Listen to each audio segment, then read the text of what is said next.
दिल्ली में बीजेपी और आम आदमी पार्टी आमने सामने है। आज भी दिल्ली की सियासत वोटर्स को लेकर गर्म रही। आम आदमी पार्टी चुनाव आयोग गई थी। दूसरी तरफ केजरीवाल अपने दिए हुए एक बयान को लेकर ही सवालों के घेरे में आ गए हैं। क्या है पूरा मामला, इस रिपोर्ट में देखिए। कर दो इनको बीजेपी वालों को कि बीजेपी जीत गई, बस अब इस देश के अंदर तानाशाही होगी। चाहे वो कुछ भी कर ले, दिल्ली का सीएम वो बन ही नहीं सकता।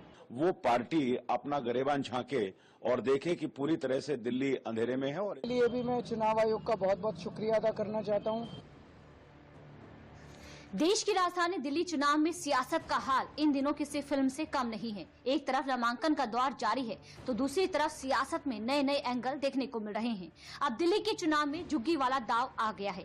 केजरीवाल ने रविवार को उत्तर पश्चिम दिल्ली के शकूर बस्ती का दौरा किया और आरोप लगाया कि बीजेपी झुग्गी वासियों के कल्याण की बजाय भूमि अधिग्रहण को प्राथमिकता दे रही है। अब इस पर खुद दिल्ली के उपराज्यपाल वीके सक्सेना ने पलटवार किया है। अरविंद केजरीवाल शकूर बस्ती की झुग्गियों के नजदीक गए। वहां उन्होंने शकूर बस्ती की झुग्गियों के विषय में जो बयान दिया वो सरासर झूठ है।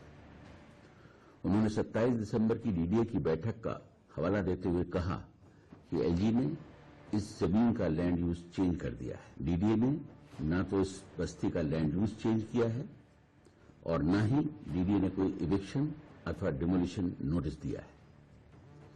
श्री केजरीवाल जानबूझकर कोरा झूठ बोल रहे हैं और लोगों को गुमराह कर रहे हैं। 27 दिसंबर की मीटिंग में जिस रेलवे की जमीन का ट्रांसपोर्टेशन से रेजिडेंशियल में लैंड यूज चेंज करने का चर्चा हुई थी, वह रेलवे की दूसरी खाली जमीन है जिस पर कोई भी झुकी नहीं है। दिल्ली के उपराज्यपाल वीके सक्सेना ने केजरीवाल पर भ्रामक बयान देने का आरोप लगाते हुए हिदायत भी दी है। उपराज्यपाल ने केजरीवाल को डीडीए की कार्रवाई के लिए तैयार रहने को कहा है। अब पूरा बवाल क्या है, ये खुद आप केजरीवाल के इस बयान से समझिए। आपकी झुग्गी की जमीन के टेंडर हो लिए, इस जमीन के टेंडर हो लिए, जमीन बेचने के। जहां हम खड़े हैं वहां पर उस जमीन के उन्होंने टेंडर कर दिए और 27 दिसंबर को एलजी साहब ने यहां का लैंड यूज चेंज कर दिया। ये बीजेपी वाले आ गए, अब देख लो आपने क्या करना है इनका। केजरीवाल का ये बयान जनता से वोट बटोरने की कोशिश भले हो सकती है, लेकिन शायद उन्हें इसका अंदाजा नहीं था कि वो क्या बोल गए हैं। अब उपराज्यपाल ने साफ कह दिया है कि उनकी तरफ से ऐसा कोई टेंडर निकला ही नहीं है। हालांकि पहली बार नहीं है जब केजरीवाल इस चुनाव में झूठे आरोपों को लेकर उपराज्यपाल के रडार में आए हैं। इससे पहले भी उपराज्यपाल ने केजरीवाल को डीडीए पर आरोप लगाने की हिदायत दी थी। अब इसको लेकर बीजेपी भी सामने आ गई है। जो झुग्गी झोपड़ी में रहते हैं उनके लिए हमने कालका जी में फ्लैट बनाए। अब कितने झुग्गी में रहते हैं, एक क्लस्टर में कितनों को फ्लैट मिले, 3000 फ्लैट तो हमने कालका जी में बनाए, मुझे याद है। अभी जेलर वाले बाग में दिया, अभी वो कठपुतली कॉलोनी बनने वाली है। आप केजरीवाल जी से पूछिए, आप अगर इतने शुभ चिंतक हैं, आप चाहते हैं इनका हित करना, ये शब्द आपने इस्तेमाल किया, तो आप अपने शीश महल में भी इनको रोज दिखाइए कि आप मेरे जैसे बनिए, देखिए आप कहां रह सकते हैं। कम से कम इनको प्रधानमंत्री आवास योजना का एक आवास तो दिलवा दीजिए। 2-3 साल में जितनी भी दिल्ली में झुग्गियां टूटी हैं वो सारी एमसीडी में तोड़ी है। एमसीडी में आम आदमी पार्टी की सरकार है। आम आदमी पार्टी की सरकार बिना केजरीवाल के इशारे से चल नहीं सकती है। तो कौन झुग्गी तोड़वा रहा है, कौन इनका पैसा खा गया? सारा इनके गरीबों का पैसा एडवर्टाइजमेंट बजट में लगा दिया। तो सारे झुग्गी वासी एक बात जानते हैं कि 10 साल में कुछ नहीं हुआ, कोई विकास नहीं हुआ। अगर किसी को मकान मिला है तो वो हमारे प्रधानमंत्री मोदी जी ने दिया है। इसलिए हर झुग्गी वासी, सारे धोबी समाज के लोग, सारे भारतीय जनता पार्टी के साथ हैं। अरविंद केजरीवाल और उनकी पूरी की पूरी टीम झूठ की दुकान है। अफवाह फैलाने का उनका जो चलन है वो अब लोगों के सामने एक्सपोज होता जा रहा है। क्योंकि पहली बार नहीं है कि हर बार वो झूठ बोलते हैं, अफवाह फैलाने की कोशिश करते हैं और लोगों को बरगलाने की कोशिश करते हैं। दिल्ली का वो चुनाव हार रहे हैं और ये इनको नजर आ रहा है। इस हार की बुखलाहट में लोगों को बरगलाने के लिए वो तरह तरह के झूठ बोल रहे हैं। दिल्ली की सियासत में बीजेपी भले ही 27 सालों से सत्ता में ना रही हो, लेकिन इस बार पूरे दमखम के साथ चुनावी मैदान में उतरी है। ये बात आम आदमी पार्टी को भी पता है। दूसरी तरफ आम आदमी पार्टी के नेता पर भ्रष्टाचार जैसे आरोप भी लगे हैं, जिसे बीजेपी खूब अच्छे से इस्तेमाल कर रही है।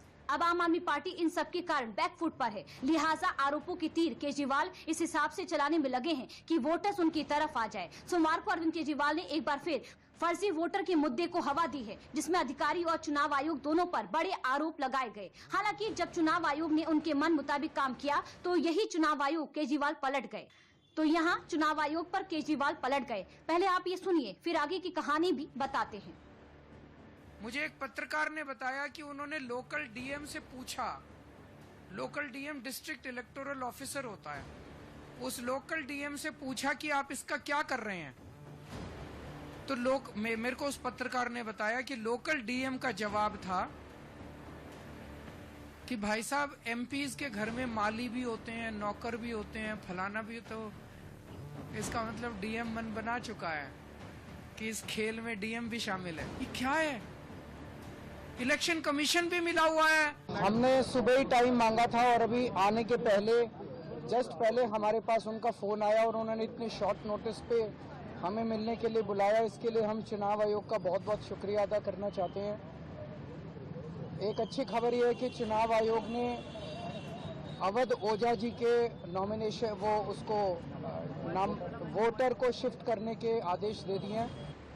दरअसल केजरीवाल चुनाव आयोग पर आरोप बीजेपी के सांसदों से मिलकर वोटर्स को बढ़ाने का लगा रहे थे, जबकि चुनाव आयोग को ही धन्यवाद इसलिए कर रहे हैं क्योंकि पड़पड़गंज सीट से आम आदमी पार्टी के टिकट पर चुनाव लड़ने जा रहे अवध ओझा का नामांकन फंसा हुआ था, लेकिन चुनाव आयोग ने सोमवार को इसे सुलझा दिया। ये उलझा क्यों था, आप इसे भी समझ लिए।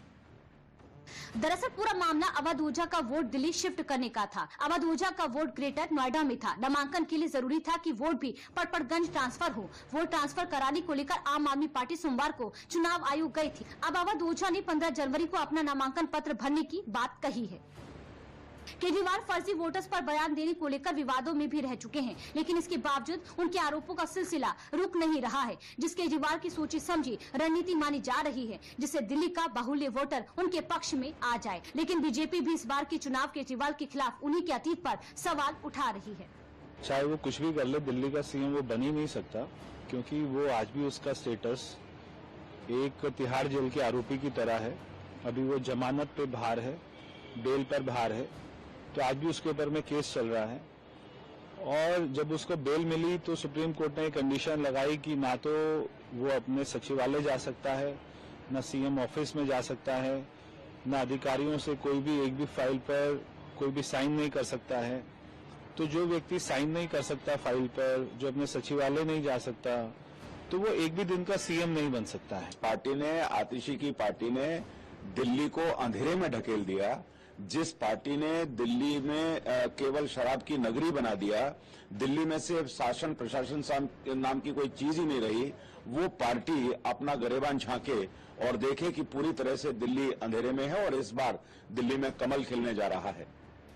दूसरी तरफ आम आदमी पार्टी का पूरा कुनबा सोमवार को चुनाव आयोग से मिलने पहुंचा था। इसी चक्कर में सोमवार को सीएम आतिशी नामांकन भी नहीं भर पाई, लेकिन आतिशी ने बाकायदा रोड शो वगैरह किया, जिसमें मनीष सिसोदिया भी शामिल हुए। अब आतिशी मकर संक्रांति के दिन यानी 14 जनवरी को अपना नामांकन दाखिल करेंगे।